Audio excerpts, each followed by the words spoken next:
Hallelujah. हाथों को ऊपर उठाओ और प्रार्थना करो खुदावंद के सामने कि मैं जो कुछ सीखने वाला हूं तेरे पवित्र कलाम से, तेरे पवित्र वचन से खुदावंद, वो पूरा मेरी हृदयों की पट्टियों पर लिखा जा चुका है। वो मेरे लिए वचन है तेरा, स्पेशल खास वचन खुदावंद। ये कोई भी इसे आगे पीछे नहीं कर पाएगा। किसी की मजाल नहीं कि इस वचन को कोई मेरे लेने से, मेरे हृदयों की पट्टियों पर लिखने से कोई रोक सके, क्योंकि मैं तेरा बुलाया हुआ, तेरा बेटी हूं, तेरा बेटा हूं। परमेश्वर, तूने दया से, अनुग्रह से मुझे अपनी संतान बनाया है और ये हक दिया है कि हम सब बातों में खड़े रहें, वफादार रहें और शैतान की हर बात को कुचल दें और तेरी इच्छा में बढ़ते जाएं। मांगो कि परमेश्वर, जो कुछ सुनूंगा इसके साथ खराई से चलकर तेरी मर्जी को पूरा करूंगा। ये वचन मेरे लिए, मेरे घराने के लिए, परिवार के लिए एक बड़ी बरकत होगी। ऐसा हो चुका है यीशु मसीह के नाम से, आमीन। हालेलुया। बैठ जाओ अपने स्थानों पर ताकि हम परमेश्वर के पवित्र वचनों को सुने और उसके बाद जो आपका मन तैयार होगा और जब मैं प्रार्थना करूंगा तो उसका फल आपकी जिंदगी में बड़ा आएगा। हालेलुया। सो राइट नाउ हमने आज पार्ट 4 है हमारा। ये देखो पार्ट 4, जहां 5 जून लिखा है, आज की जो तारीख है 5 जून, उसके पास लिखा होगा पार्ट 4। ये जो पार्ट 4 है, नीचे लिखा होगा ओरिजिनल अनाइंटिंग क्या है। नीचे नीचे दिखाओ, ये सामने स्क्रीन से, हाँ आप नजर आया। हाँ, ओरिजिनल अनाइंटिंग क्या है, सुनो ध्यान से। आज होली कम्युनियन भी मीटिंग है आपके लिए, प्रभु भोज, उसके भी कुछ पॉइंट सीखने आपने। लेकिन अभी अगर पार्ट 1, पार्ट 2, पार्ट 3 आपने अच्छे से नहीं सुना, सुन लो, क्योंकि अब आप पूरा आत्मा से भरी हुई जिंदगी जीने वाले हो। और जो आपका रुका हुआ था, किसी ऐसे बहन भाई का जो इस शिक्षा में तो चल रहे थे, लेकिन अच्छे से जो समझ में रखना होता है परमेश्वर की बात को, ये बड़ा विषय है बाइबल के अंदर के तुम्हें क्या समझ आया है, तुम्हें क्या समझ आया। जैसे हम संसार में थे तो बाबाओं के धागे, तवीत, मिट्टी, पत्थर, जल, इन चीजों को बिलीव करते थे। ये सोच करके उन्होंने मंत्र फूका इसके ऊपर, हमारा भला होगा। ऐसा कोई मंत्र नहीं है दुनिया में जिससे भला होता है। ये मनुष्यों की बनाई हुई बातें हैं। मनुष्यों ने ही हाथ से बनाई हुई चीजों को पूजा करते हैं, पुतलों को, स्टैचूज को। उनसे भी कोई जीवन नहीं है। जीवन आएगा समझ के साथ। हालेलुया। जितना तुम्हें समझ आएगा, परमेश्वर समझ आएगा, उसका राज्य समझ आएगा, उसका वचन समझ आएगा। जितनी समझ तुम्हारी बढ़ती जाएगी उतना अच्छा तुम्हारा जीवन होता जाएगा। ना के अनाइंटिंग के नाम पर जो मटीरियलिस्ट चीजें देते, वो नहीं, क्योंकि उनसे कोई समझ नहीं आती। वो तो एक, ये बात समझ लो कि किसी को बाउंड करना, बाउंड, उस चीज में लिमिटेड करना उसको। लेकिन परमेश्वर का वचन कहता है परमेश्वर अनलिमिटेड है। वो मटीरियलिस्ट चीजों में तुम्हें लिमिट नहीं करता, लिमिटेड नहीं करता, बाउंड नहीं करता। वचन ऐसा कहता है अफिसियों 3:16, 17, 18, 19 में ये वचन कहता है, वहां पर जब तुम पढ़ लेना घर जाकर, तुम उसके आत्मा से भीतरी अंदर जो हमारी अटर्नल लाइफ है उसमें सामर्थ पाकर बलवंत होते जाओ। ताकि ये किससे होना, आत्मा से, ताकि तुम समझ पाओ उसकी लंबाई, चौड़ाई, गहराई कितनी है। अब वचनों का महत्व अगर तुम्हारे अंदर नहीं बैठा तो आप रीति रिवाजों की भी बात सुनोगे तो वो भी आपको राइट लगेगी। कितनों को बात समझ आ रही? आप एक चीज याद रख लो, अगर कोई बलीवर्स इन चीजों में बिलीव रखता है तो वो बहुत छोटा बलीवर है, बहुत छोटी सोच है उसकी, अनलिमिटेड सोच नहीं है। अनलिमिटेड विषय उसके सामने नहीं है। अभी हमने अपनी मिनिस्ट्री को स्टार्ट किया है, 8 साल पूरे हुए, अभी जुलाई 10 को हम एनिवर्सरी मनाने वाले हैं। You are invited advancely. अब सबको मैं एडवांस इनवाइट करता हूं। शाम को 5 बजे शुरू हो जाएगी हमारी 8 साल हुए हमें सिर्फ। लेकिन याद रखना अगले 2-3 साल जो इस मिनिस्ट्री के होंगे अमेजिंग होंगे। दुनिया को दिखेगा सर्वशक्तिमान है और तुम लोगों की गिनती नहीं कर पाओगे। अगर गिनती की बात आती है तो ऐसा होने वाला है। और ये कोई कहानी नहीं, ये रियल प्रोफेटिक वर्ड है एंड ये भविष्यवाणी आज की तारीख में ऐसा होगा। और जो इसी ओरिजिनल और 19 की बात को समझकर चलेंगे सेवक लोग, वो भी ऐसे बढ़ने वाले हैं। कितनों को बात समझ आ रही है? अगर उन्होंने सच्चे दिल से इस बात को समझा दो। कुछ लोग बेचारे सेवक होते हैं, खुद भी शरीर में होते हैं, खुद भी उन्हें अच्छे से पता नहीं कैसे जिंदगी जीनी अच्छी आत्मा से, तो लोगों को क्या चलाएंगे वो? पहले खुद तो अपने आप को सही करना चाहिए। कितनों को बात समझ आ रही है? जो बड़ा विषय है एक सेवक के लिए। अरे 22 साल से धक्के खाए मैंने, 23 साल से प्रभु में बहुत उतरा चढ़ा झेले हैं, बड़ा कुछ देखा है प्रभु में चलकर। टीचिंग ना होने की वजह से, सही शिक्षा ना होने की वजह से बहुत कुछ खोया, बड़ा टाइम खराब हुआ, बहुत कुछ लॉस हुआ, नुकसान हुआ। लेकिन जब खुदा की सही शिक्षा प्रकट हुई तब जिंदगी जीने का आनंद आया। हालेलुया। और यही मुझे प्रचार करना है। ये मेरी शिक्षा नहीं, ये बाइबल की, बाइबल खुदा का कलाम है, खुदा का ये वचन है जो लोगों को आज चाहिए। कितनों को बात समझ आ रही है?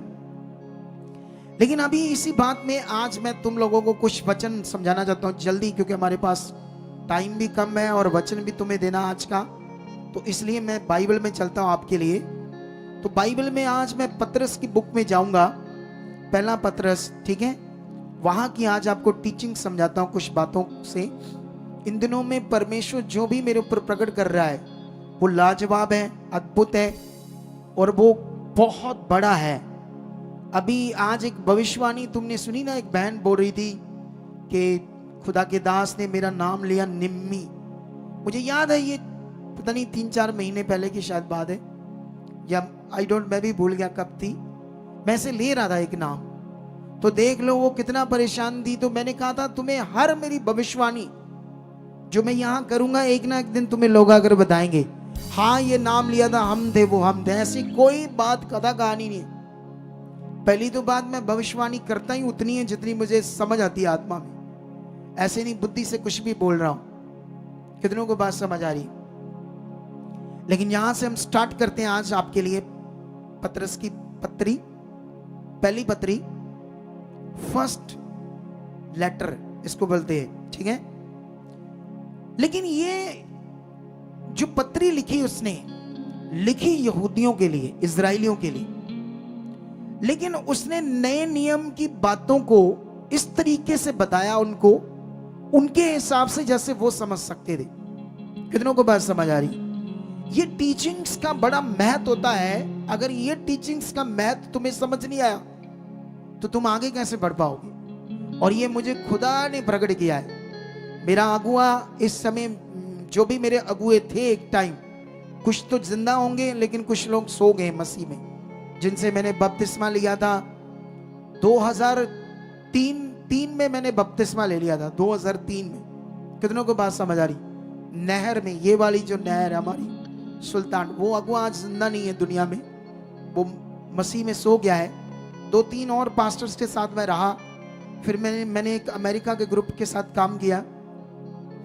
लेकिन कुल मिलाकर अभी वापस मैं तुम्हें जो समझाता हूं, जो मेन पॉइंट है आपके लिए, अगर आज आप लोग टीचिंग का महत्व नहीं समझ पाए बाइबल के वचनों का, क्योंकि ये बड़े बाइबल इतने फिगरेटिवली सिस्टम में भी लिखी है जिसको समझना थोड़ा कठिन है।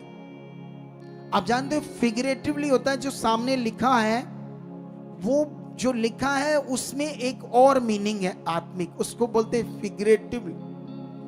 और बहुत सारे लोग फिगरेटिवली वचनों को ना समझकर भूल में पड़े हैं, हालातों में। और बहुत सारे ऐसे लोग हैं जो ये नहीं आज तक समझ पा रहे कि परमेश्वर क्या चाहता है, हमने परमेश्वर के साथ क्या करना है। कितनों को बात समझ आ रही? अभी यहाँ एक लड़की को लेकर आए, आई होप नहीं, आई अंडरस्टैंड, शायद राजस्थान से। तो वो पता नहीं कितने सालों से प्रभु में थे, 4 साल से। और अब 4 साल से तो 3 साल से किसी ऐसी मिनिस्ट्री को फॉलो कर रहे थे जो उपवास के ऊपर बड़ी तगड़ी बात करते, उपवास के ऊपर। पिछले दिनों में उस लड़की ने कई बार 40 उपवास रखे, लेकिन अभी उसने जो 40 उपवास रखे वो मेंटल होगी, मेंटल। अभी मेंटल लेकर आए उसको, कुछ नहीं खा रही हो, कोई बात नहीं करती, उसकी मां रो रही, परेशान है। प्रभु क्या चाहता है कि तुम पहले उपवास रखो फिर मैं तुम्हें मेंटल करूं, ये चाहता है। अगर उसने मेंटल, प्रभु ने उसे मेंटल नहीं किया तो कौन सा ऐसी पावर है जिसने उसको मेंटल कर दिया है? क्यों कर दिया? क्योंकि उसने तो प्रभु का काम किया, प्रभु की मर्जी को पूरा किया। अगर वो प्रभु की मर्जी है तो उसको मेंटल होना नहीं चाहिए था। लेकिन समझना होगा उपवास क्या चीज है। आज लोगों को कुछ पता नहीं उपवास किसको कहते किसको नहीं कहते। मैंने इस पर ज्यादा टीचिंग नहीं दी क्योंकि अभी मेरा टाइम नहीं आया इस टीचिंग के ऊपर। मैंने पिछले दिनों में कहा था कि मैं बहुत सारी बातें जो खुदावंद ने मेरे ऊपर प्रकट की है मैं उन्हें अभी प्रचार नहीं कर रहा, लेकिन उनमें से बड़ी बातों का स्टार्ट हो गया, काम स्टार्ट हो गया। मैं पिछले दिनों में चुप था ये सोचकर कब परमेश्वर का आत्मा मुझे कहेगा बोल बच्चे बोल, लेकिन इन दिनों में उसने मुझे अगुवाई किया, बोल अब टाइम आ गया। लेकिन वो क्या क्या बुलवाएगा ये तुम्हारे सामने सब कुछ प्रकट होगा। ये कथा कहानी नहीं, हम लोग ऑनलाइन है, लाइव मीटिंग्स कर रहे हैं, कोई कमरे में बंद बैठे बातें नहीं कर रहे। ये जो बुक है यहां से समझ आती है, एक का एक ऐसे लिखा पतरस की ओर से जो यीशु मसीह का प्रेरित है, उन परदेशियों के नाम जो पुंतस, गलातिया, कप्तिया, आसिया और बथूनिया में तितर बितर होकर रहते हैं और परमेश्वर पिता के भविष्य ज्ञान के अनुसार आत्मा के पवित्र करने के द्वारा आज्ञा मानने और यीशु मसीह के लहू के छिड़के जाने के लिए चुने गए हैं। ये बात हो रही इजराइलियों के लिए, यहूदियों के लिए। ये तितर बितर होकर अलग अलग अन्य जातियों के देशों में रह रहे थे, लेकिन ये इजरायली है। इजरायलियों को ही परदेसी कहा जाता है। अगर वो लोग इजराइल में आएंगे तो फिर उनको परदेसी कहा जाएगा, लेकिन ये इजराइल की बात नहीं हो रही, अन्य जातियों के देशों की बात हो रही। तो अन्य जातियों के देशों में कौन लोग तितर बितर होकर गए हैं? इजराइल से भागकर अलग अलग देशों में कौन चले गए? इजरायली लोग, जो जिन पर उपद्रव हुआ इजरायलियों का। लेकिन ये लोग क्या कर रहे थे, इनके दिमाग में व्यवस्था और जो नया नियम था, जो पवित्र आत्मा का प्रबंध था, जो इस समय परमेश्वर का पवित्र ज्ञान नए नियम का था, ये कंफ्यूज थे बेचारे, कंफ्यूज थे। किससे माने, कोई इधर बात कर रहा कोई इधर कर रहा। आज भी वही चल रहा है, आज भी हमारे लोग ऐसे ही चल रहे हैं। आज भी व्यवस्था और नया नियम दोनों मिक्स करके खिचड़ी बनाकर लोगों को बता रहे हैं और लोग सोच रहे हैं किसकी माने, इसकी माने, उसकी माने, इसकी माने, किसकी ना माने। ऐसे हो रहा है अभी भी, वहां भी उस टाइम ये चल रहा था। कितनों को बात समझ आ रही? अगर तुम्हें आज परमेश्वर की इच्छा समझ नहीं आई, वो क्या चाहता है तुम्हारे जीवन से, अगर तुम्हें समझ नहीं आया, ये जो लोग उपवास रखते हैं ना, इनमें से लाखों करोड़ों ऐसे लोग हैं, करोड़ों लोग जो उपवास रखते हैं, गालियां भी निकालते हैं, गलत चीजें भी करते हैं, लेकिन रोटी नहीं खाते 1 दिन 2 दिन 4 दिन। शाम को खा लेते हैं, वैसे ऐसा नहीं कि रोज नहीं खाते, सुबह बंद करते हैं, शाम को खा लेते हैं, उसे उपवास कहते हैं। ठीक है, अगर मेरे हिसाब से उपवास करना है तो गलत कामों का करो, जो हमारी जिंदगी में गलत चीजें चल रही है उसका उपवास करो। वो तो करते नहीं, लेकिन रोटी ना खाकर ये वाला उपवास करते हैं। अगर टाइम आया तो इस पर बात करेंगे, बड़ी वाली उपवास के ऊपर, लेकिन अभी तो हम आगे बढ़ते हैं। ठीक है, अभी हम बढ़ते हैं। यहां से क्या लिखा है, यहां पर अब स्टार्ट होती है टीचिंग उन लोगों के लिए। शुरू करते हैं, ये थोड़ा सा पढ़ना पड़ेगा विस्तार से आपके लिए। हमारे प्रभु 3 से, हमारे प्रभु यीशु मसीह के परमेश्वर और पिता का धन्यवाद हो, जिसने यीशु मसीह के मरे हुओं में से जी उठने के द्वारा अपनी बड़ी दया से हमें जीवंत आशा के लिए नया जन्म दिया, अर्थात एक अविनाशी और निर्मल और अजर मिरास के लिए जो तुम्हारे लिए स्वर्ग में रखी है। ये ट्रांसलेटर ने है शब्द यूज किया है, और जिससे समझने वाला समझ नहीं पा रहा कि ये क्या बात हो रही है। हालेलुया। वचन कह रहा है कि परमेश्वर ने अपनी बड़ी दया से जीवित आशा के लिए तुम्हें नया जन्म दिया है, अर्थात एक अविनाशी निर्मल अजर मिरास के लिए जो तुम्हारे लिए स्वर्ग में रखी है। ऐसे फील हो रहा है जैसे अभी भी वहां है, तो मुझे वो लेनी है। क्योंकि शब्द कौन सा यूज हुआ है लास्ट में? है। लेकिन मैं तुम्हें बताना चाहता हूं, मेरे पास ना एक मैं देखता हूं, एक चीज तुम्हें समझाता हूं यहां से। टीम रेडी हो जाओ, इस पोस्टर को जल्दी से लाओ सामने। मैं तुम्हें अभी भेजता हूं, ठीक है?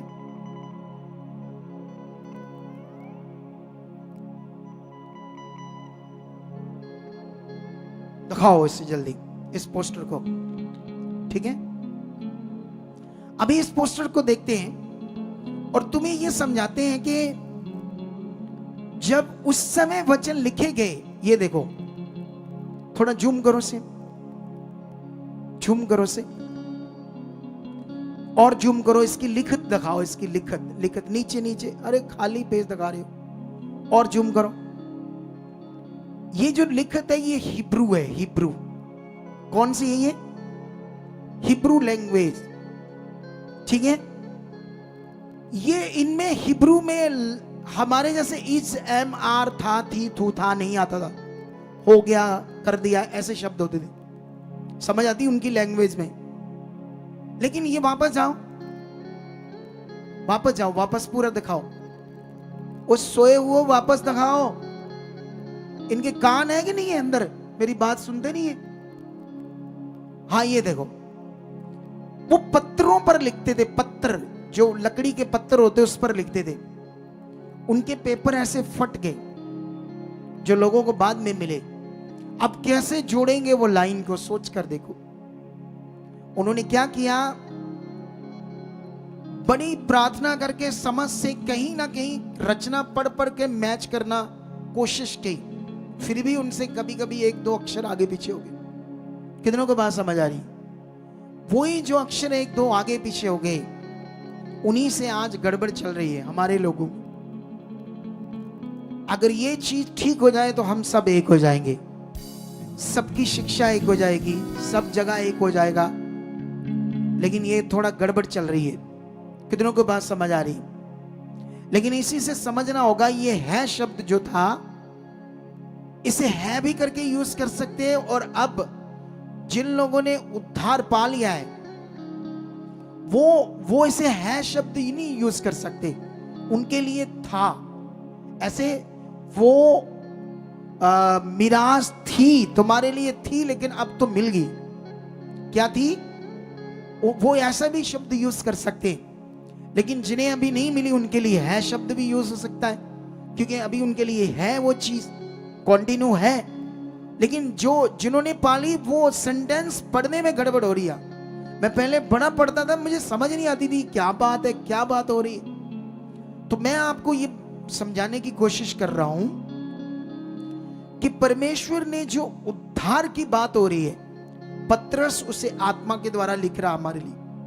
उद्धार एक बड़ा जबरदस्त विषय है, जिसे तुम्हें इंग्लिश में ऐसे समझ सकते हो, this is not redemption from sins. फिर आता है this is right to all who are saved, जिसको हम अपनी भाषा से ऐसे समझ सकते हैं, पापों से छुटकारा ही नहीं, केवल पापों से छुटकारा नहीं, ये एक ऐसा अधिकार है उन लोगों के लिए जो उद्धार पा चुके हैं। कितनों को बात समझ आ रही है? एक ऐसा अधिकार जो लोग उद्धार पा चुके हैं, ये वो बात कर रहा है पतरस आत्मा के द्वारा। कितनों को बात समझ आ रही है? लेकिन अभी इसको और टीचिंग को समझते हैं, हम लोग आगे बढ़ते हैं। क्या है ये टीचिंग्स? लेकिन जिनकी रक्षा परमेश्वर की सामर्थ्य से विश्वास के द्वारा उस उद्धार के लिए जो आने वाले समय में प्रकट होने वाली है की जाती है। मतलब उनके लिए वो जो प्रकट होना था उद्धार, जिसकी रक्षा विश्वास से होती है। ये तिमोथियस के बुक में भी ऐसा मेंशन है कि जो धरोहर की रखवाली कर, अपने धरोहर की, उस होप की, उस आशा की रखवाली कर जो अनंत जीवन तक ठहरती है। आज ये कैसे होना है? तुम्हारा जो उद्धार है, जो तुम्हारी साल्वेशन, जो तुम्हारा रिश्ता है, जो तुम चुने गए हो, तुम एक बड़े बड़े जबरदस्त राज्य के अंदर आ चुके हो। और आज लोगों को टीचिंग्स ना समझ होकर बोल लिमिटेड वो छोटी छोटी चीजों में अनॉइंटिंग के नाम पर वो तेल पानी कपड़ा उन चीजों में लगे हुए, क्योंकि उन्हें बड़ा समझ नहीं आ रहा बड़ा क्या है। हालेलुया। तुम्हें ये समझना होगा परमेश्वर का ये पॉइंट जो उद्धार था। उद्धार को हम बोलते हैं यूनानी भाषा में क्या बोलते हैं? स्टेरिया। कंप्लीट पैकेज था ये तुम्हारे लिए। इसे हमें अच्छे से और समझना होगा। लेकिन अगर तुम तिमोथियस में पढ़ोगे ये बात, मैं तुम्हें समझाता हूं थोड़ी सी तिमोथियस में जाकर, ताकि तुम्हें इससे भी कुछ अच्छी बात समझ आई। ठीक है, ये दूसरा तिमोथियस में हमें मिलेगा वचन। हाँ, ये दूसरा तिमोथियस अगर यहां भी 1 से लेकर लगातार पढ़ोगे तो सेम कॉन्सेप्ट है यहां पर, विश्वास से। हाँ, 12 में लिखा, 11 में लिखा, 11:1 की 11 में, जिसके लिए मैं प्रचारक और प्रेरित और उपदेशक भी ठहरा, इस कारण मैं इन दुखों को भी उठाता हूं पर लज्जाता नहीं, क्योंकि मैं उसे जिस पर मैंने विश्वास किया जानता हूं और मुझे निश्चय है कि वह मेरी धरोहर की उस दिन तक रखवाली रख सकता है। हालेलुया। ये धरोहर क्या है? ये वही हमारे विश्वास के द्वारा जो हमारी विनाश, अनंत जीवन, उद्धार, परमेश्वर के साथ बड़ा कनेक्शन, परमेश्वर के साथ बड़ा रिश्ता जो पवित्र आत्मा के द्वारा बनता है। एक ऐसा पावरफुल जीवन आपके अंदर आ जाता है जिसके बारे में तुम पूरी दुनिया में रहकर सीख नहीं पाओगे, ये पवित्र आत्मा के द्वारा। एक ऐसा डिवाइन पावरफुल रिश्ता जो रीति रिवाजों में नहीं है, पवित्र आत्मा में। तुम्हें इसकी प्रैक्टिस में बढ़ना होगा, तुम्हें इसके प्रैक्टिकल में बढ़ना होगा। क्यों हम इतनी ज्यादा हीलिंग कर पा रहे हैं इन दिनों? क्यों इतनी ज्यादा हीलिंग कर पा रहे हैं? क्योंकि एक पॉइंट था, कुछ पॉइंट थे जो मैं छूट रहा था, मुझे मेरे जीवन से छूट रहे थे, और मुझे इन दिनों में पवित्र आत्मा ने वो प्रकट किया, खुदा ने ये कर, इन बातों को रखकर प्रेयर कर। मैंने स्टार्ट कर दिया और रिजल्ट तगड़े आने लगे। और अभी तो ये स्टार्ट है और जबरदस्त तुम अद्भुत चीजों को देखने वाले। सेम जैसे बाइबल में लिखा, सेम जैसे चेलों ने किया था, उस तरह के काम। आज एक गवाही इतनी बड़ी थी, मैं थोड़ा सा जानना चाहूंगा वो गवाही। इन्होंने दे दी है गवाही, लेकिन तुम लोग कंफर्मेशन करो गवाही को, कैसे उसने 1 लाख बोया और तुमने ये स्टेटमेंट दी कि उसको कोई पता नहीं था कि हमारा कोई वो फंड रहता है या नहीं रहता। कंफर्मेशन कर लो अच्छे से, फिर पैसा आया। मैं ये मुझे बात याद कराना, मैं लास्ट में बात करूंगा, ठीक है? लेकिन अभी हम आगे बढ़ते हैं। तो तिमोथियस की बुक से भी हमने समझ लिया, लेकिन यहां से हम आगे बढ़ते हैं। 6 में लिखा, इस कारण तुम मगन होते हो, क्योंकि इस बात को तुम समझ जाओगे तो मगन तो होगे, क्योंकि तुमने शायद साइंस के बारे में नहीं सुना। जो वचन में लिखा वो साइंस भी कह रही है। इसी पत्रस की पत्रियों में, दोनों पत्रियों में एक जगह पर लिखा है, मैंने पिछले दिनों में पढ़ाया था ये बात, परमाणु बम को लेकर, या ये परमाणु बम को भी छोड़ो, इस पृथ्वी पर एक दिन क्या होने वाला है, जो सूरज है ना, सूरज, उसके अंदर जो भी सिस्टम है वो उसका सिस्टम अनसिस्टम हो जाएगा। उसकी जो ऊर्जा है ना, ऊर्जा है जो उसकी वो तेज पावर है, धूप वो करोड़ों गुना बढ़ जाएगी।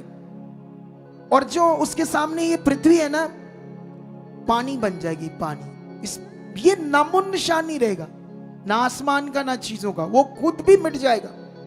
और ये वचन में लिखा है। सोच कर देखो, एक अनपढ़ मछलियां पकड़ने वाला, आम 2-4 साल स्कूल गया हो बंदा, वो आने वाली बात को हजारों साल पहले, जब साइंस भी नहीं थी दुनिया में, कैसे लिख सकता है?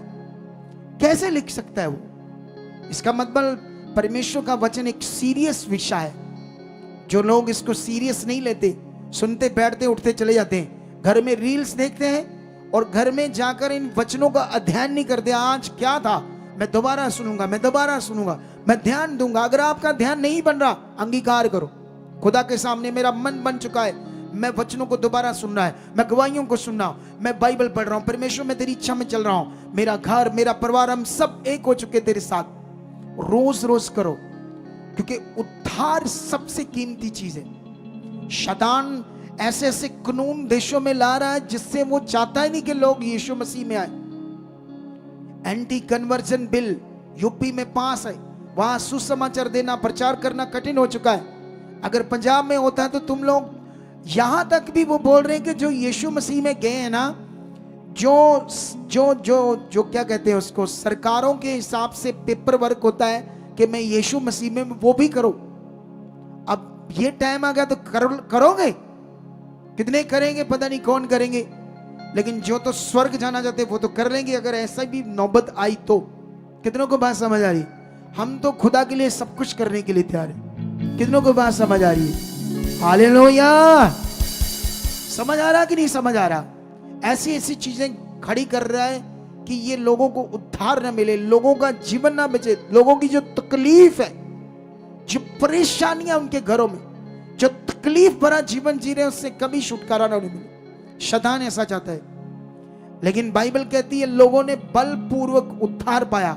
उद्धार को पाने के लिए मजबूत बनना पड़ेगा, बल से आगे बढ़ना पड़ेगा खुदा के साथ। ढीले लोगों के लिए चीज नहीं है। ढीले लोग पीछे हो जाएंगे, ढीले लोग दब जाएंगे। कितनों को बात समझ आ रही? शैतान उन्हें दबा देगा। लेकिन अभी हम आगे बढ़ते हैं। वो कहता है इसीलिए, इसी कारण तुम मगन होते हो, जब भी अवश्य है कि अपनी कुछ दिन के लिए नाना प्रकार की परीक्षाओं के कारण दुख में हो।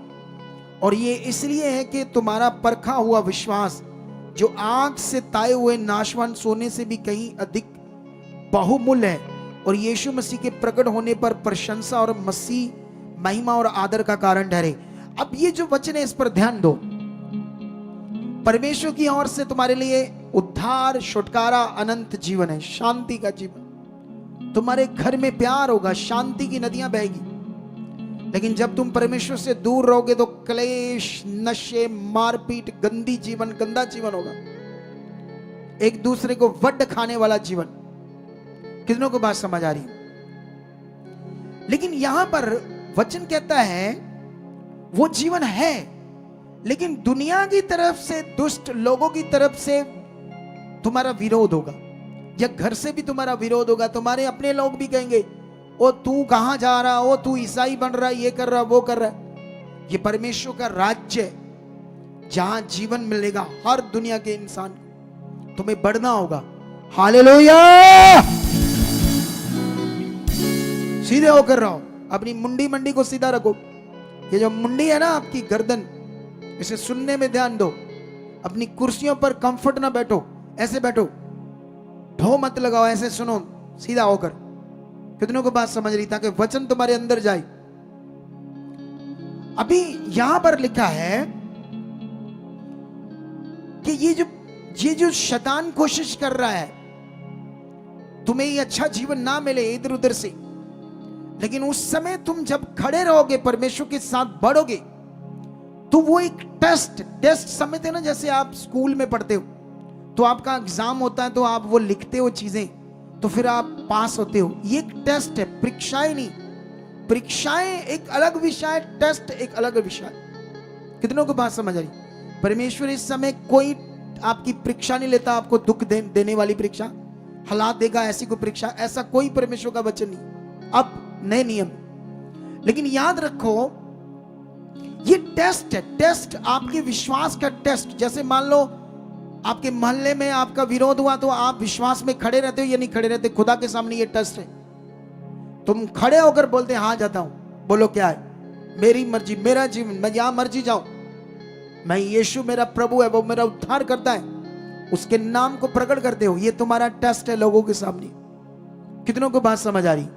यही वचन कहता है कि तुम्हारा परखा मतलब टेस्ट किया हुआ विश्वास, जो आग से ताए हुए नाशवान सोने से भी कहीं अधिक बहुमूल्य है।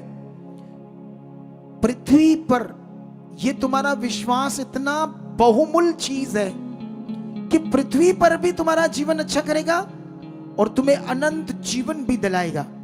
लेकिन इससे किसी भी हालात में आगे पीछे होने नहीं देना है। कितनों को बात समझ आ रही? किसी भी हालात में आगे पीछे नहीं होने देना। लेकिन आगे लिखा जब यीशु मसीह प्रकट होगा तो और ये प्रशंसा की बात होगी। ये तुम्हारा फेथ तुम्हें और प्रशंसा, उस महिमा में प्रशंसा के साथ प्रकट करेगा। तुम्हारा विश्वास जो तुम खुदा के ऊपर करते हो, जिसे तुम जान चुके हो अच्छे तरीके से। हालेलुया। लेकिन अगर मैं और आगे पढ़ूं तो ऐसे लिखा 8 में, उससे तुम बिन देखे प्रेम रखते हो और अब तो उस पर बिन देखे भी विश्वास करके ऐसे आनंदित और मगन होते जो वर्णन से बाहर और महिमा से भरा हुआ है। ये देख लो, विश्वास का कानून बड़ा है। हालेलुया। जब तुम्हें मैं तेल पर प्रार्थना करके दूंगा तो वो तो मुझे नजर आ रहा है। क्या आ रहा है? मुझे नजर आ रहा है ना तेल। कपड़े पर प्रार्थना करके दूंगा तो वो भी मुझे नजर आ रहा है। लेकिन वचन कहता है कि तुम यीशु पर बिना देखे विश्वास कर रहे हो। हालेलुया। क्या कर रहे हो? उस पर विश्वास भी कर रहे हो और उससे प्रेम भी कर रहे हो। परमेश्वर से प्रेम करना किसको कहते हैं? उसकी आज्ञाओं को मानना। ऐसे नहीं हवा में हां जी मैं प्रेम करता। प्रेम हवा में नहीं है प्रेम, उसकी आज्ञाओं को मानना, जो वो चाहता है वो करना, ये प्रेम है। अगर तुम उसे बिना देखे प्रेम कर रहे हो, बिना देखे उस पर विश्वास कर रहे हो, तो बाइबल कहती ये बहुत आनंद से भरा हुआ, आनंदित और मगन होते हो जो वर्णन से बाहर और महिमा से भरा हुआ है। हालेलुया। जिस बंदे अंदर ये विश्वास है वो आनंद से भरा होगा, वो महिमा से भरा हुआ जीवन जी रहा होगा। जिनके अंदर ये विश्वास हो, जिनके अंदर ये विश्वास नहीं, आज भी वो बेचारे सोच रहे हैं किस मिनिस्ट्री में जाएं, कहां से मेरा भला होगा, क्योंकि टीचिंग स्ट्रांग नहीं, रीतियों में लगे, व्यवस्था और अनुग्रह दोनों मिक्स करके रखा हुआ है। हम एक चीज को समझा रहे हैं, रीतियों को हम निकाल रहे हैं। बाबा लोग भी रीतियां देते थे, हम लोग रीतियों में नहीं, आत्मा का प्रबंध है, आत्मा का युग है, आत्मा के द्वारा जीवन है। अगर तुम इस जीवन को देखना चाहते हो तो फिर ध्यान दो। ध्यान, अब ध्यान का टाइम आ गया, तुम्हारी जिंदगी भी बढ़ने वाली है अब जबरदस्त। लेकिन आगे क्या कहता है? और अपने विश्वास का प्रतिफल अर्थात आत्माओं का उद्धार प्राप्त करते हो। तुम्हारे विश्वास का प्रतिफल क्या है? तुम्हारी आत्मा का उद्धार, तुम्हारे जीवन का उद्धार, तुम्हारे परिवार का उद्धार, ये तुम्हारे विश्वास का प्रतिफल। तुम जानते हो एक कंफ्यूजन है बड़ी तगड़ी याकूब की पत्री में। यहां पर विश्वास और कर्म के ऊपर लिखा हुआ है। वहां पर लिखा है जो तुम्हारा विश्वास है बिना कर्म के तुम्हारा विश्वास मरा हुआ है। इस टीचिंग को कल खुदा ने मुझे दिया है रियल में। कितने सालों से मैं परेशान था उस टीचिंग के लिए कि मुझे दो परमेश्वर, मैं इससे कंफ्यूज हूं, ये टीचिंग मुझे समझ नहीं आ रही। इस संडे इसका प्रचार करेंगे आपके ऊपर। हालेलुया। इस संडे बताएंगे उसका असली मीनिंग क्या है, ये विषय क्या है। आज तो मेरे पास यही टॉपिक मैं फटाफट पूरा कर पाऊं इतना ही बड़ा है अगले 10-15 मिनट में, क्योंकि इतना ही मेरे पास टाइम है, ठीक है। लेकिन यहां पर 10 से पतरस 1:10 पढ़ते हैं। इसी उद्धार के विषय में उन भविष्यवक्ताओं ने बहुत खोजबीन और जांच पड़ताल की, जिन्होंने उस अनुग्रह के विषय में जो तुम पर होने को था भविष्यवाणी की। पढ़कर देखो बातों को। अब वो इजरायलियों के लिए भी बात कर रहा है और उन भविष्यवक्ताओं के लिए भी बात कर रहा है जो इजरायलियों के लिए भविष्यवाणी कर रहे थे, अन्य जातियों के लिए नहीं। ये अन्य जातियों के लिए पत्री उसने लिखी नहीं, ये यहूदियों अन्य इजरायलियों के लिए लिखी, लेकिन है नए नियम का प्रबंध। इसमें बहुत सारी बातें नए नियम के प्रबंध की, कुछ कुछ उनके लिए। कितनों को बात समझ आ रही? लेकिन यह कहता है पतरस आत्मा के द्वारा उनको पत्री में कहता, उन भविष्यवक्ताओं ने बड़ी खोजबीन जांच पड़ताल की कि जो अनुग्रह तुम पर होने वाला था, जिसके लिए उन्होंने भविष्यवाणी की, उन्होंने इस बात की खोज की कि मसीह का आत्मा जो उनमें था और पहले से ही मसीह के दुखों की और उसके बाद होने वाली महिमा की गवाही देता है, वह कौन से और कैसे समय की और संकेत करता था। उन पर यह प्रकट किया गया कि वह अपनी नहीं वरन तुम्हारी सेवा के लिए बातें कहा करते थे, जिनका समाचार अब तुम्हें उनके द्वारा मिला है, जिन्होंने पवित्र आत्मा के द्वारा जो स्वर्ग से भेजा गया तुम्हें सुसमाचार सुनाया। और इन बातों को स्वर्गदूत भी ध्यान से देखने की लालसा करते हैं। हालेलुया। आप जानते हो, जब ये सच्चा ज्ञान, पवित्र आत्मा का युग, ये महान ज्ञान वचन की बातें जब तुम्हारे अंदर बैठेगी अच्छे से, तुम कभी कमजोर फील नहीं होगे। तुम कभी ऐसे फील नहीं होगे मैं शरीर में मैं खाली हूं, मेरे दिमाग में ये गलत विचार क्यों आते। जब ये ज्ञान तुम्हारे अंदर फिट हो जाएगा, एक दिन भी गंदे विचार, गंदी बातें तुम्हारे अंदर नहीं आएगी। कोई व्यभिचार की सोच नहीं आएगी, कोई किसी को धोखा देना, लालच करना, ऐसा कुछ गलत आपके अंदर आ ही नहीं सकता है। जब ये वचन के द्वारा तुम परमेश्वर की बात को समझ जाओगे। हालेलुया। यहां वो समझा रहा है उन इजरायलियों को, ये हमारे लिए भी बात है सेम, लेकिन वो बात उनसे कर रहा है, नए नियम के प्रबंध की बात समझा रहा है। यहां पर वो उन लोगों पर अनुग्रह होने वाला था, लेकिन जब उन पर अनुग्रह हुआ 2025 साल पहले, जब यीशु आया, क्रॉस पर चढ़ा, उसने बड़ा काम किया, उन लोगों ने यीशु मसीह को अपना उद्धारकर्ता नहीं माना, क्योंकि उनके पास व्यवस्था थी, कई सारी बातें थी, वो कंफ्यूज थे। जैसे दुनिया के लोग कंफ्यूज है। दुनिया जो संसार के लोग हैं, उनके पास कोई दीवा जल रहा है, कोई जोत जल रही है, कोई तस्वीर है, कोई आदमी है, कोई व्यक्ति है जिसकी पूजा हो रही है, कुछ कर रहे हैं, उसका कोई करैक्टर है और उसके बारे में कुछ ज्ञान है, तो वो भी ये उद्धार के बारे में कुछ समझ नहीं है, जो संसार के लोग हैं। लेकिन जीवन उनके पास कोई नहीं है, हो ही नहीं सकता, क्योंकि जीवन तो जैसे परमेश्वर ने दुनिया में दिया है ऐसे ही मिलना है। हालेलुया। अरे फिल्म एक्ट्रेस को देखो, हमारी फिल्म इंडस्ट्री का सबसे बड़ा जो सुपरस्टार एक्टर था वो अमिताभ बच्चन था। उसने अपनी बेटे की शादी की बड़ी हीरोइन से, क्या नाम था उसका, ऐश्वर्या राय। कितने साल हो गए अलग अलग रह रहे बेचारी, कोई प्यार नहीं, क्लेश झगड़ा है। करिश्मा कपूर को देखो, उसको वो पता नहीं कब से अकेली मर रही बेचारी, परेशान, कोई जिंदगी नहीं है। लोगों को एक्टिंग करके बहुत कुछ भरमाते हैं, क्योंकि उनका वो रोजगार है, उनका वो कितना है, उनका वो प्रोफेशन है। जैसे कोई राजमिस्त्री, कोई सेंट्री का काम प्रोफेशन होता है ना, वो प्रोफेशन उनका। इसका मतलब ये नहीं कि प्रोफेशन उनका कितना है तो वो जीवन उनके पास आ जाएगा। जीवन ऐसे आएगा। आप देखो, वो सुशांत नाम का एक बड़ा सुंदर सा एक्टर था, वो सुसाइड करके मर गया। कितने सुसाइड कर रहे, कितनों को बात समझ आ रही? पैसा, शौहरत दुनिया को जीवन नहीं दे सकता, जीवन खुदा के पास है। हालेलुया। बाइबल कहती है वो दोनों चीजें दे सकता है, पैसा भी दे सकता है, जीवन भी, दोनों चीजें, लेकिन उसके पास उससे लेनी पड़ेगी। तुम अपने टैलेंट से पैसा कमा सकते हो, नाम कमा सकते हो, लेकिन जीवन नहीं प्राप्त कर सकते। तुम्हें अपना ध्यान देना होगा और ज्यादा। यही बातें वो समझा रहा है उन लोगों को। वो कहता, वो मसीह का आत्मा जो हम में काम कर रहा था, पवित्र आत्मा काम कर रहा था, संकेत दे रहा था, जो अनुग्रह होने वाला था, और जब हुआ तुम उसे समझ नहीं पा रहे थे, लेकिन अब उन लोगों पर आत्मा के द्वारा प्रकट हुआ। अब वो सुसमाचार दे रहे। इन बातों को, उद्धार की बातों को स्वर्गदूत भी ध्यान से देखकर समझने की लालसा करते हैं। हम तो मनुष्य हैं, वो तो स्वर्गदूत है, उनका तो ऑलरेडी उद्धार है, वो स्वर्ग में ही है। हम पृथ्वी पर है जिन्हें उद्धार चाहिए, हमारे लिए कीमती विषय, लेकिन स्वर्गदूत भी इन बातों को इतना लालसा से ध्यान देते हैं। लेकिन वो आगे और चीजों की बात कर रहा है।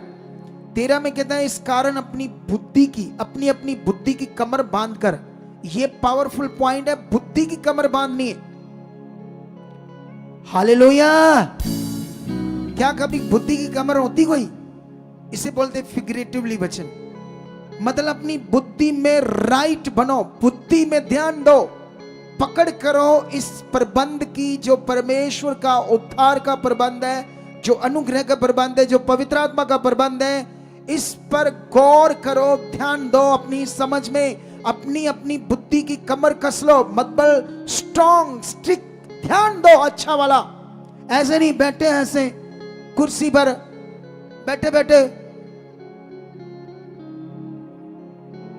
हैं, शैतान नींद दे रहा है किसी को। मैंने कहा उंगली भी नहीं लगा सकता तुम्हें।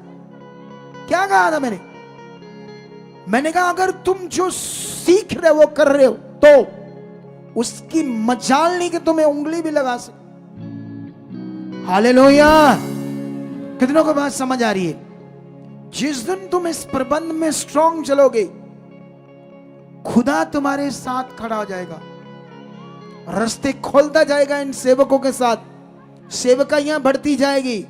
वही नहीं डुचुक डुचुक डुचुक, दो आगे चार चल गए, दो आगे एक चला गया, आ गया, ऐसा थोड़ी होगा। ये डिचक डिचक चाल इसलिए क्योंकि इस प्रबंध को ये लोग भी नहीं पकड़ रहे, लेकिन जो पकड़ रहे हैं वो बढ़ रहे। मैंने पिछले दिनों में वो वीडियो दी थी, वो असम वाले पास्टर की, दोबारा चलाओ, इन्हें दिखाते हैं फिर से ताकि तुम्हें समझ आए। ये बंदा हर वीडियो में मेरा नाम लेकर बात कर रहा है, हर वीडियो में जो मुझे सेंड करता है, कम से कम 200 वीडियो इसने सेंड की होगी। 200 वीडियो में लोगों के सामने, ये देखो पास्टर है, कितनी भीड़ लगी, देखो, देखते।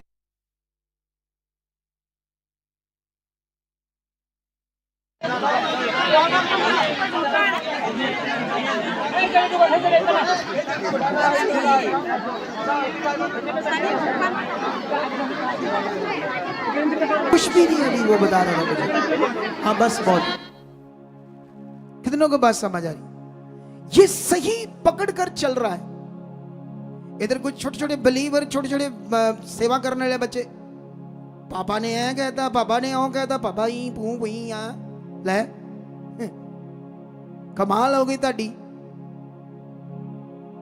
अभी दूध के दांत भी नहीं टूटे और मुझे सिखा रहे हैं कुछ बच्चे।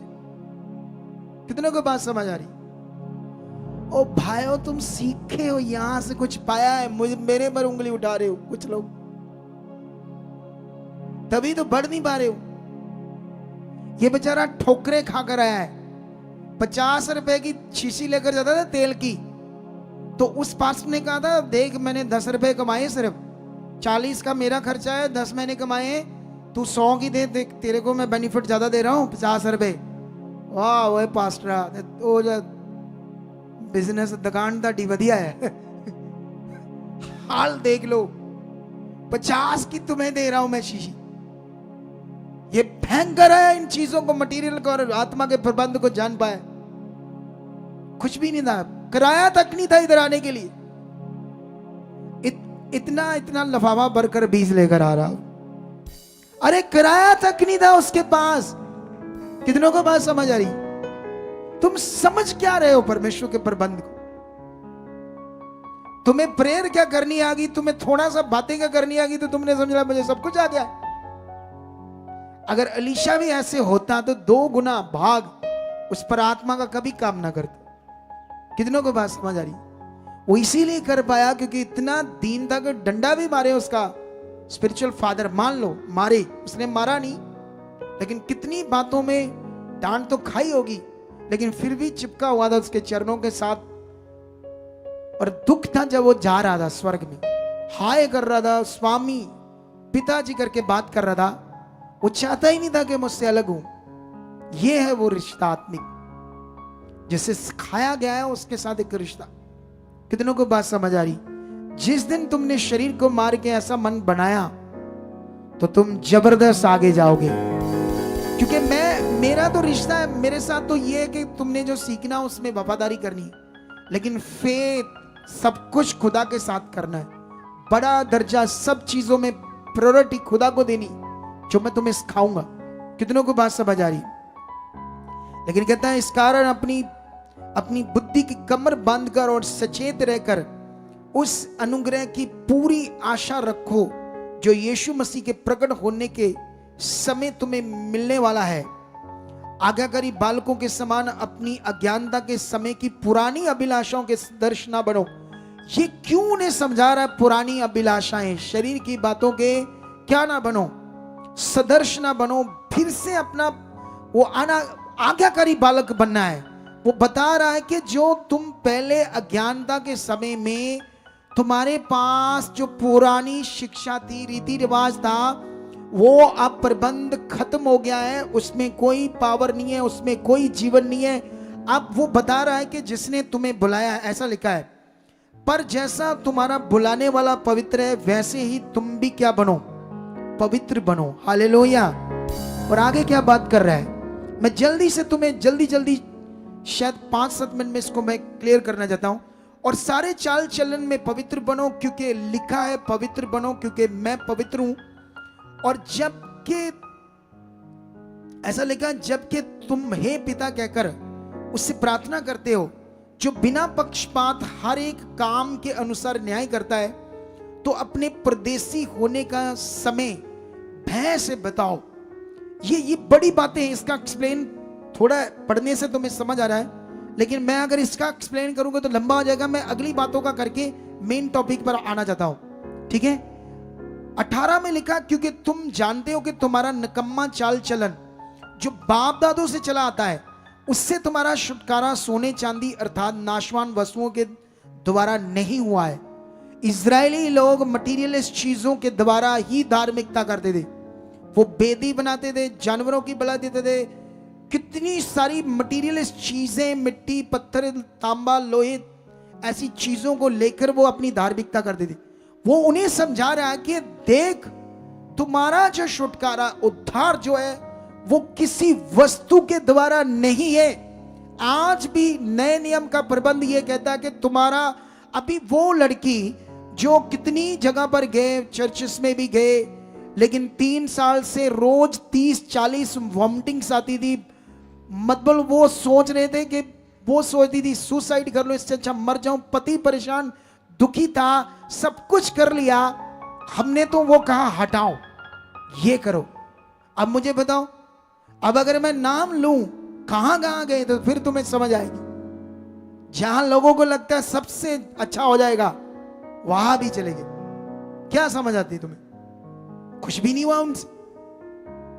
अरे इधर एक अगुआ आपकी बात सुनता, आपको प्यार करता, आपको ऑफिस में बढ़ाता, फोटो तक खिंचवाता है, तुम्हें उसके प्यार की समझ नहीं आती, कदर नहीं आती है? लोगों को, कुछ लोगों को इतना प्यार यहां मिले, तो जब तुम गलतियां करोगे तो डांट तो पड़ेगी। तो फिर जब डांट पड़ेगी तो फिर तुम मुंह और बना लो, तो ये तो बड़ा गलत है भाई। अरे आपके मम्मी पापा नहीं आपको डांटते थे गलत बातों से? क्या आज तुम नहीं डांटते अपने बच्चों को? इसी तरह स्पिरिचुअल फादर भी, उसका काम है डांटना, समझाना। कितनों को बात समझ आ रही? ताकि हम जबरदस्त जिंदगी पाए। अरे वो सब कुछ कर लिया, लेकिन ये नियम जो तुम्हें मैं समझा रहा हूं, जब उनके अंदर आया तो फिर क्यों छूट गई वो? अगर इस नियम में ताकत नहीं तो फिर क्यों छूट गई वो?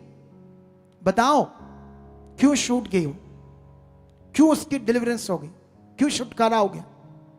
ये स्पिरिचुअल विषय है, पतरस कहता, जिसे तुम बिना देखे प्रेम करते हो, बिना देखे विश्वास करते हो, फिर इस कारण तुम, उसका आत्मा काम करता, आनंदित और मगन और महिमा से भरा जीवन पाते हो। कितनों को बात समझ आ रही?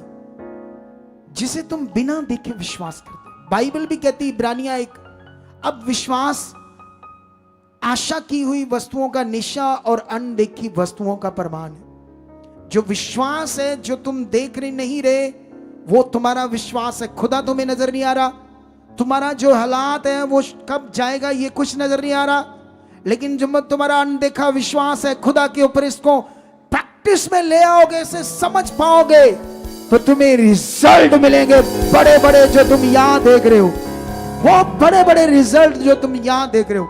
कितनों को बात समझ आ रही? इस पर तुमने ध्यान देना है। लेकिन यहां बड़े जबरदस्त पावरफुल बातें हैं जो पतरस इजरायलियों को समझा रहा था, क्योंकि वो रीति रिवाजों में डूबे हुए थे। उन्हें नए नियम का प्रबंध उनके स्टाइल से समझा रहा था। आगे जाकर तुम्हें समझ आएगा, लेकिन इतना लंबा आज मैं तुम्हें समझा नहीं पाऊंगा, मैं जल्दी समाप्त करने वाला हूं। पर 19 में लिखा, पर निर्दोष और निष्कलंक मेमने और मसीह के बहुमूल्य लहू के द्वारा तुम्हारा छुटकारा हुआ है। उसका ज्ञान तो जगत की उत्पत्ति से पहले ही से जाना गया था, पर अब इस अंतिम युग में तुम्हारे लिए प्रकट हुआ। उसके द्वारा तुम उस परमेश्वर पर विश्वास करके, जिसने उसे मरे हुओं में से जलाया और महिमा दी कि तुम्हारा विश्वास और आशा परमेश्वर पर हो, जबकि तुमने भाईचारे की निष्कपट प्रीति के निमित्त सत्य के मानने से अपने मनों को पवित्र किया है। तो ये सत्य को मानकर अपने मनों को पवित्र करना, ये सारा कुछ अंदर का विषय, बाहर का कोई है ही नहीं। बॉडी के ऊपर कुछ लगाना ये कॉन्सेप्ट है ही नहीं है। हालेलुया। परमेश्वर का पवित्र वचन इटर्नल जीवन के लिए, अंदर के जीवन के लिए, जब ये तुम्हारे अंदर सेट हो जाएगा, जब इधर उधर की बातों को सुनना बंद करके परमेश्वर की ओर फोकस बनाओगे, मैं कहता लास्ट कैंसर क्यों नहीं, उसको भी जाना पड़ेगा। बंद आंखें क्यों नहीं है, तुम्हारी आंखों की रोशनी क्यों नहीं चलेगी, वो भी खुलेगी, उसे खुलना होगा। इस विश्वास के द्वारा जो तुम करते हो, उससे वो सामर्थ्य ने काम करना ही करना है। अपने विश्वास को राइट करो, अपने विश्वास को, बहुमूल्य विश्वास को स्ट्रॉन्ग करो, राइट करो, राइट परमेश्वर के साथ, जो इस समय हमें करने की जरूरत है। कितनों को बात समझ आ रही है? और आगे लिखा, क्योंकि तुमने नाशवान नहीं पर अविनाशी बीज से परमेश्वर के जीवते और सदा ठहरने वाले वचन के द्वारा नया जन्म पाया है। वो कहता, तुमने अब नाशवान बीज से नहीं और अविनाशी बीज से और परमेश्वर के जीवते और सदा ठहरने वाले वचन के द्वारा नया जन्म पाया है। यीशु मसीह को जीवित वचन कहते हैं। यीशु मसीह का पृथ्वी पर आना एक जीवित वचन है। मूसा को जो व्यवस्था दी गई वो जीवित वचन नहीं था। अगर होता तो इजरायली बार बार ना मरते, वो बार बार परमेश्वर को छोड़कर पत्थर मिट्टी की ओर ना जाते। पढ़कर देखो इतिहास। कितनों को बात मेरी समझ आ रही है? हालेलुया। बाइबल को चेक करो, वो जीवित वचन नहीं था, जीवित वचन यीशु था, और उसी के द्वारा जीवित वचन पूरा होने के बाद आत्मा आने से अब हमारा नया जन्म हुआ है। ये जीवित वचन है। तो इसको तुम मटीरियलिस्ट चीजों के साथ मैच कैसे कर सकते हो? कितनों को बात समझ आ रही? फिर वो और बड़ी बातें करता है। 2 में कहता है, इसलिए सब प्रकार का बैर भाव और छल और कपट और डा और निंदा को दूर करके नए जन्मे हुए बच्चों के समान निर्मल आत्मिक दूध की लालसा करो, ताकि उसके द्वारा उद्धार पाने के लिए बढ़ते जाओ, क्योंकि तुमने प्रभु की कृपा का स्वाद चख लिया है। अब ये जो ये वही है फिगरेटिवली वचन, निर्मल आत्मिक दूध। ये जो वचन है ये तुम्हारे लिए खुराक है। जैसे माँ का दूध पीते थे जब हम छोटे बच्चे थे, ऐसे ही तुम अपने अगुए के द्वारा निर्मल आत्मिक दूध, ये वचन है जो तुमने खाना पीना है और तुम उद्धार में बढ़ते जाओगे। कितनों को बात समझ? और वो फिगरेटिवली बातें करता है। 4 में कहता है, उसके पास आकर जिसे मनुष्यों ने तो निकम्मा ठहराया, इंसानों ने जिनकी बुद्धि बंद थी उन्होंने यीशु मसीह को निकम्मा ठहराया, परंतु परमेश्वर के निकट चुना हुआ बहुमूल्य जीवता पत्थर है। अब यीशु मसीह को जीवता पत्थर कहा है, ये भी फिगरेटिवली बात है। तुम भी आप जीवते पत्थरों के समान आत्मिक घर बनते जाओ चाहते हो, जिससे याजकों का पवित्र समाज बनकर ऐसे आत्मिक बलिदान चढ़ाओ जो यीशु मसीह के द्वारा परमेश्वर को ग्रहण हो। ये याजकों का पवित्र समाज, ये इसलिए शब्द यूज कर रहा है क्योंकि उनको समझ आती थी इजरायलियों को, याजक लोग। नए नियम के में याजकों की कोई सेवा नहीं है। याजक का काम और था, नए नियम में प्रेरितों का काम, सुसमाचार देने वाले उपदेशकों का काम कुछ और है। लेकिन उसने उन्हें मेंशन किया उनकी भाषा के अनुसार याजक शब्द यूज करके। कितनों को बात समझी? ताकि क्योंकि वो लोग क्या करते थे, जो सुलेमान के द्वारा भवन बना था परमेश्वर का, उसके जो पत्थरों की वैल्यू उनके अंदर थी वो बहुत बड़ी थी। इसीलिए वो पत्थरों को जानते थे, पत्थर की एक वैल्यू, कोने का सिरा पत्थर। इसलिए उसको यीशु मसीह को पत्थर करके बात की, उन्हें समझाने के लिए। उसे जीवता पत्थर कहा, जबकि वो पत्थर तो नहीं था, चट्टान भी उसे कहा गया। परमेश्वर ने अपने आप को कहा मैं चट्टान हूं। ऐसे भी लिखा ना, वो मेरी चट्टान है, वो मेरा गढ़ है, वो मेरा बल है। कितनों को ये सब फिगरेटिवली बातें, लेकिन यहां पर मैं अभी इसमें और ज्यादा तुम्हें समझा नहीं पाऊंगा, लंबा हो जाएगा। अगले संडे रेडी रहना। इन बातों के बाद जो मैं सिखाने वाला हूं जबरदस्त, ये ओरिजिनल ओनाइंटिंग के बारे, ये ओरिजिनल ओनाइंटिंग है सारी आपकी। लेकिन यहां पर एक बड़ा वचन है जो तुम्हें समझाना है।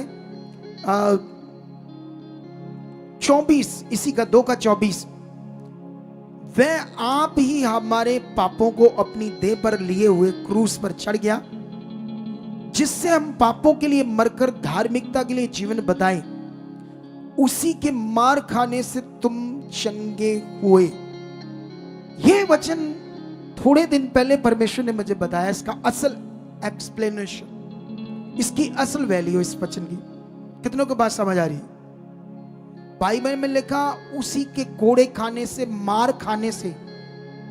फिर से पढ़ता हूं आपके लिए ताकि आपको ये दिमाग में अच्छे से डाल दूं आपके अंदर। हाँ, इसे पढ़कर फिर से हम एक बार पढ़ते हैं। वह आप ही हमारे पापों को अपनी देह पर लिए हुए क्रूस पर चढ़ गया, जिससे हम पापों के लिए मरकर धार्मिकता के लिए जीवन बताए। उसी के मार खाने से तुम चंगे किए गए। हालेलुया। कितनों को बात समझ आ रही है? बाइबल ये कहती है कि उसने तुम्हारे सारे अपराध, पाप, मौत, सजा को अपने ऊपर लिया, क्रूस पर चढ़ गया, ताकि तुम आप अपने पाप के जीवन से मरकर किसके साथ धार्मिक जीवन बताओ? परमेश्वर के साथ बिताओ। और जब ये तुम जीवन जब बिताओगे तो वो जो तुम्हारे लिए उसने कोड़े खाए, मार खाई, कोई बीमारी, कोई हालात, कोई शैतान का प्रभाव तुम्हारे ऊपर रह ही नहीं सकता। अब मुझे ये नहीं समझ आया कि ये वचन तो ये बड़ी बात को दर्शाता है, धार्मिक जीवन जीना। ये वचन तो इसको बता रहा है, लेकिन इसको एक कपड़े पर लिखकर प्रार्थना करके लोगों के हाथ में देना, इस वचन का कनेक्शन मुझे समझ नहीं आया। क्या कर रहे हैं हमारे लोग? कितनों को बात समझ आ रही? बाइबल कह रही है कि तुम्हें अब अपने पापों, वो इसलिए उस क्रूस पर चढ़ा, उसने कोड़े खाए, मार खाई, तुम्हारा पाप उठाया, तुम्हारी सजा को अपने पर लिया, ताकि अब तुम पाप का जीवन, पुराना जीवन, गलत जीवन, जो तुम्हारा शारीरिक जीवन है, उससे तुम मरकर धार्मिक जीवन, धार्मिकता का जीवन किसके साथ जियो? जब तुम ये जियोगे तो वो कोड़े खाने की जो पावर है तुम्हारे अंदर काम करेगी, कोई बीमारी नहीं रहेगी। अरे भाई, तुम ये जीवन तो वो जी नहीं रहे, हाथ में कपड़ा है और वो शरीर पर लगा रहे, शायद इसको लगाने से हील हो जाएंगे क्योंकि इस पर लिखा हुआ है। वो वचन लिखने के लिए तो है ही नहीं कपड़े के ऊपर, वो तो तुम्हारे मन की चीज है, पूरा करने के लिए अंदर। कितनों को बात समझ आ रही? अगर तुमने इसे मन से पूरा नहीं किया तो फिर जैसे वो 3 साल कपड़े कुपड़े सब तेल तूल लगाकर आई हमारे पास, हमने यही चीज समझाई और वो चंगाई पा गई, और हजारों लोग चंगाइयां पा रहे। हालेलुया। कितनों को बात समझ आ रही है आज? तो फिर रेडी हो इस धर्मी के जीवन को, धार्मिकता के जीवन को जीने के लिए। मेरे पास टॉपिक और था ज्यादा, लेकिन मैं क्लोज कर रहा हूं, इसे छोड़ रहा हूं बीच में, ठीक है? क्यों छोड़ रहा हूं? क्योंकि टाइम ज्यादा लग जाएगा। यहां पर मेरे पास काफी सारी हीलिंग का रिकॉर्ड है मत्ती का, जो मैंने लिखा था, जो तुम्हें समझाना था। लेकिन मैं अब तुम्हें संडे समझाऊंगा और मैं अगले पार्ट्स तुम्हें समझाऊंगा ओरिजिनल ओनाइंटिंग के, जिससे तुम भर जाओगे आत्मा से। इन दिनों की टीचिंग को दोबारा सुनो, इसे सुनकर अपने अंदर पक्का करो। कितनों को बात समझ आ रही? जब तुम इसे पक्का करोगी फिर वो पावर काम करेगी, वो सामर्थ, वो पावर तुम्हारी जिंदगी में काम करेगी। तुम्हें ध्यान देना होगा परमेश्वर के ऊपर विश्वास करने में। किसी मटेरियल की जरूरत नहीं, अपना फोकस राइट बनाओ खुदाबंद के साथ। वचन कहता है ताकि तुम मरकर धार्मिक जीवन जियो, इसीलिए यीशु तुम्हारे लिए कोड़े खाए, मार खाई, क्रॉस पर चढ़ा, पवित्र लहू बहाया, ताकि तुम पुराना जीवन, शारीरिक जीवन जो बाबाओं के संसार में वश था, बाबा जी का धागा, तवीत, राख, मिट्टी, चीजें, मटीरियलिस्ट चीज, वो कह रहे थे कि उनके रिश्तेदार एक चर्च से मिट्टी लेकर आए, मिट्टी तक उसको दे दी। वाओ जी वाओ, पवित्र आत्मा का युग है इस समय, वो हर व्यक्ति के अंदर काम करेगा। तुम्हें इसकी आदत में आना होगा, इसकी प्रैक्टिस में आना होगा। जब तुम इसकी प्रैक्टिस में आ जाओगे तो जबरदस्त जीवन को देखोगे। हालेलुया! क्या रेडी हो? जबरदस्त सुसमाचार देने के लिए रेडी हो? कितने लोग आज विश्वास करते हैं कि मेरे में पवित्र आत्मा है और मेरे अंदर परमेश्वर की सामर्थ्य आज काम करेगी। आज खुदा के दास की प्रार्थना के द्वारा टूटी हड्डियां जुड़ जाएगी, अंधे देखेंगे, बीमार हील हो जाएंगे, शैतानी आत्माओं से हम आजाद हो जाएंगे। कितने लोग विश्वास करते हो? परमेश्वर की पावर इस दुनिया में तुम्हें जीवन देने के लिए, तुम्हें बढ़ना होगा आगे विश्वास में, ध्यान में। कितनों को बात समझ आ रही है? और मैं फेथ करता हूं कि आज होली कम्युनियन की मीटिंग है। ये जो धार्मिक जीवन जीना है, यही होली कम्युनियन है। यीशु मसीह का जीवन हमारे अंदर आना चाहिए। अगर यीशु मसीह का जीवन ही हमारे अंदर नहीं आया तो फिर क्या फायदा ये रीति रिवाज कर रहे हो, जबकि वो है ही नहीं, कॉन्सेप्ट ही नहीं। अभी ये कॉन्सेप्ट ही नहीं। सच्चाई को जानोगे, सच्चाई तुम्हें आजाद करेगी। वचन समझ आपको आजाद करेगी, ना कि ओनाइंटिंग के नाम पर कोई चीज जो तुम्हें देते हैं। कितनों को बात समझ आ रही? वचन, ये ज्ञान, तुम्हारा रिश्ता, तुम्हारा मन से बढ़ना। कितनों को बात समझ आ रही? इस कॉन्सेप्ट में जो खुदा का बढ़ते जाओ, अपना ध्यान बढ़ाओ, अपने आप को प्रिपेयर करो, अपने आप को अंगीकार में परमेश्वर के साथ बनाओ। ये तुम्हारा काम है। जो तुमसे नहीं हो रहा, तुम्हारी समझ में नहीं बैठ रहा, बोलो परमेश्वर के सामने, मेरी बुद्धि खुल चुकी, मेरा मन खुल चुका, मेरा घर, मेरा परिवार, हम सब बढ़ चुके तुझमें। जब तुम दौड़े आओगे ना, तुम रात को सोओगे, जल्दी उठोगे, जल्दी एक काली सी होगी खुदा के घर में आने, समझ लो तुम्हारे घर स्वर्ग बनेंगे। अब जिस दिन ये काली आनी शुरू हो जाएगी खुदा के काम के लिए, सेवा के लिए, यहां सेवा भी तुम कर सकते हो प्रभु के किंगडम के लिए। अगर तुमने नहीं की तो फिर किसने करनी है? बताओ मुझे, किसने करनी है? यहां संसार में इतनी बाबाओं की जगह पर जाकर की है, तो इधर तो तुम्हारे पास अब और फल आएगा। कितनों को समझ आ रही है? फिर रेडी हो जाओ खुदा के लिए।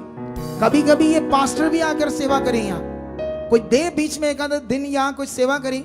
ऐसे नहीं कि मैं पास्टर हूं, अब मेरी कोई ड्यूटी नहीं, यहाँ मैं तो बैठना और चले जाना, बस मेरा काम तो ये है। कितनों को बात समझ आई? तुम कर सकते हो प्रभु के लिए। तुम भी इधर जल्दी आकर झाड़ू लगा सकते हो, ज्यादा बरकत आएगी तुम्हें। तुम भी अपने आप को दीन कर सकते हो, ज्यादा तुम्हें बढ़ाएगा। पहले तो अपनी टाइमिंग को सेट करो, सुबह अपने आप को बनाओ। मैं तो 10 बजे आ जाऊं, डोंट वरी, 9 बजे आ जाऊं, 5 बजे आ जाऊं सुबह। मैंने पूरा 1.5 महीना, पौने 2 महीने, यहाँ 7 हफ्ते 10 से पहले आया ही नहीं आया। मैंने मीटिंग स्टार्ट की। आप भी अपना मन बनाओ, मुझे मत देखो, मेरा जो काम है मैं उस हिसाब से प्रभु मुझसे ले रहा है। कितनों को बात समझ आ रही? अपने आप को बढ़ाने के लिए रेडी हो जाओ। ये वो टाइम है जब तुम बढ़ने वाले हो। ये टाइम है जब तुम्हारी जिंदगी आगे बढ़ने वाली है। ये वो टाइम है जब तुम्हारे घर स्वर्ग से स्वर्गीय घर बनने वाले हैं। तो पकड़ लो इन बातों को, डरना नहीं, पॉजिटिव रहना, किसी हालात से नहीं डरना। खुदा मेरे साथ है, ये कुछ हालात नहीं है, ये बीमारी कुछ नहीं है। अरे कुछ नहीं होता तुम्हारा, अगर कुछ लॉस हुआ कुछ हुआ सोचो मत, भूखे तो नहीं मर गए, क्या हुआ लॉस हो गया तो क्या हुआ, कुछ हो गया तो डरो ना, सूद के साथ वापस देगा, सूद के साथ। वो ऐसा खुदा है, वो तुम्हें शोगना करके देगा, उसकी बातें ऐसी आत्मिक है। तो इसीलिए अपने मन को बना के रखो। आओ हम होली कम्युनियन खाने से पहले अपने सीड को बोते हैं। सीड के लिए वो गवाही को लाओ मेरे सामने जल्दी, मैंने कहा तक लेकर आओ जल्दी। हाँ वही बात कर लो, टाइम लग जाएगा। हाँ बात कराओ उससे। तो आप भाई साहब, जय मसीह साहब, जय मसीह की। आपने जब 1,00,000 रुपया प्रभु के राज्य के लिए, किंगडम के लिए बोया, आपका सच्ची कोई फंड नहीं आने वाला था? कोई भी नहीं, फंड कोई नहीं मिलना था आपको फंड? मेरे को 42 साल हो गया रिटायर हुए। हाँ, तो उसमें से पता नहीं कब का पैसा मेरे को कोई पता नहीं था। 42 साल पहले रिटायर्ड हो गए थे? हाँ, और जो मिलना था उस समय मिल गया था? पता नहीं कब का पैसा है तो मतलब जो मिलना था उस समय मिल गया था? है? जो पहले मिलना था रिटायरमेंट के टाइम, वो तो मिल गया था पहले का ही। अच्छा, तो पेंडिंग कोई था, ये आपको पता ही नहीं था? और नहीं, मेरे को जैसे आपने 1,00,000 बोया तो क्या हुआ? अभी आपके अकाउंट में कितना पैसा? 2.5 लाख रुपया आ गया। 2.5 लाख रुपया आ गया। परमेश्वर का वचन कहता है तुम जितना बोगे उतना काटोगे। वो डबल से भी ऊपर काट कर इसको दे दिया, जबकि वो तो 42 साल पहले रिटायर हुआ, कोई पैसा पेंडिंग ही नहीं था। ये खुदा का वचन है जो पूरा करेगा। तुम्हें अपने बीजों को खुदा के राज्य के लिए, किंगडम के लिए विश्वास से बोना है। क्योंकि अगर तुम इसे भी, तुम दूसरी बातों में विश्वास करते हो और बोने में विश्वास नहीं करते हो, तो तुम इस वचन को भी पूरा नहीं करते हो, जो तुम्हारी फाइनेंशियल उन्नति है। इसे विश्वास से बोकर देखना, और जो बोते हैं उनकी आशीष को देखना। फिर कितनों को बात समझ आ रही है? कभी भी परमेश्वर के इस नियम में चोरी नहीं करनी और हाथ पीछे नहीं करना है। इसे बोकर चेक करना, उसकी पावर को, सामर्थ को। तो आओ हम बोते हैं। ये हमारी सोसाइटी के अकाउंट्स नंबर है, HDFC बैंक सच द रिश्ता सोसाइटी नेम। इसे स्क्रीनशॉट ले लो, और साथ में Kotak Mahindra bank same society name, इसे भी स्क्रीनशॉट ले लो। और इन दोनों बैंकों को स्क्रीनशॉट लेने के साथ इनके दोनों बैंकों के QR कोड भी स्क्रीनशॉट ले लो। और पूरे भारत से आप डाल सकते हैं इन बैंकों के अकाउंट्स में, और QR कोड में फौरन से नहीं डाल सकते। ये आने वाले दिनों में ये अकाउंट्स बदल जाएंगे, QR कोड बदल जाएंगे, सोसाइटी का नाम बदल जाएगा। मैं पहले से प्रिपेयर कर रहा हूं ताकि जब बदले तो आपको याद रहे। पहले से तुम ध्यान रखो। कई लोग पक्के सेव कर लेते हैं, बाद में कभी ध्यान ही नहीं देते। और ये एक व्हाट्सएप नंबर है फॉरेन के लोगों के लिए हेल्पलाइन नंबर है। मेरी निगरानी में आपको रिप्लाई मिलेगा। फॉरेन के लोगों के लिए 2 हेल्पलाइन नंबर है, बाकी सारे नंबर भारतीय लोगों के लिए। आइए, इससे पहले कि हम प्रभु भोज करें, हम अपना सीड बोएंगे। अगले 4 मिनट स्ट्रॉन्ग रहना है, इधर उधर नहीं जाना है, बीज बोना है, उठना नहीं है, खड़े नहीं होना है। जो स्पेशल सीड बॉक्स लेकर आए, सीड बॉक्स में डाल दो, नहीं तो ब्लेसिंग थैली में डाल दो। और उसके बाद मैं आपको प्रभु भोज दूंगा, मतलब आत्मा के द्वारा, और फिर आपके लिए प्रेयर करूंगा। और बड़े सारे लोग आज गवाहियों के साथ जाएंगे। खुदाबंद हाथों को बढ़ाओ, अपने बीच पकड़ो। ऑनलाइन ट्रांसफर कर रहे हैं, यहां पर बैठे जो लोग। खुदाबंद मैं प्रार्थना करता हूं इन पवित्र तेरे बच्चों के लिए, जो खरे और पवित्र बन चुके हैं, जो तेरे हर नियम को आज्ञाकारी में पूरा कर रहे हैं, इस बीज के नियम में भी खरे बन चुके हैं। अपने बीजों को अपने हाथों में लिए हुए, हाथ बढ़ाकर बैठे खुदा तेरे राज्य के लिए, किंगडम के लिए। मैं प्रार्थना करता हूं इनके हाथ बीज छुए जा चुके हैं, और परमेश्वर इनके घरों और कारोबार के ऊपर बड़ी बरकत आ चुकी है। यीशु मसीह, ऑनलाइन बड़ी बरकत आ चुकी, यहां बड़ी बरकत आ चुकी है। खुदावन जब बोए बड़ा फल काट चुके हैं यीशु नाम से। चलो 4 मिनट में गाओ और बो अपने बीज को, उसके बाद प्रभु भोज करते हैं और आप फिर आपके लिए प्रार्थना करते हैं। ओके।